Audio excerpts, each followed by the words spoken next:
ગડખોલ પાટિયા નજીક પાણી ભરાતા હાલાકીનો સામનો કરવો પડ્યો।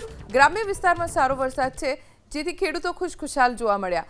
દક્ષિણ ગુજરાતથી મધ્ય ગુજરાત તરફ વરસાદ આવી રહ્યો છે। અંકલેશ્વર પંથકમાં ધોધમાર વરસાદ વરસ્યો। ભરૂચ અને તેની આસપાસના ગ્રામ્ય વિસ્તારોમાં જ્યાં રાહ જોવાઈ રહી હતી કે વરસાદ વરસે, એક ખેડૂતોના ચહેરા ખીલી ઉઠ્યા વરસાદના કારણે। અને હવે આખું ચોમાસું સારો ખેતીલાયક વરસાદ વરસે તેવી અપેક્ષા ખેડૂતોને છે મેઘરાજા પાસેથી। રહીને પણ મહેર વરસી રહી છે। અમારા સંવાદદાતા યોગેશ પારીખ પાસેથી વધુ જાણકારી પ્રાપ્ત કરીશું। યોગેશ, ભરૂચમાં કયા વિસ્તારોમાં વરસાદ છે? ભરૂચમાંથી સારા સમાચાર આવી રહ્યા છે કે ભરૂચ, અંકલેશ્વર અને જે હાંસોટ પટ્ટાના જે ગામડાઓ છે ત્યાં વરસાદ ખાબક્યો છે। અંકલેશ્વરની વાત કરીએ તો અંકલેશ્વર જીઆઈડીસી અને અંકલેશ્વર શહેર બંને વિસ્તારોમાં વરસાદના સમાચારો છે। ભરૂચના જે ગ્રામીણ વિસ્તારો છે, તવરાથી લઈને જાડેશ્વર સુધીના જે વિસ્તાર છે એમાં પણ વરસાદ નોંધાયો છે।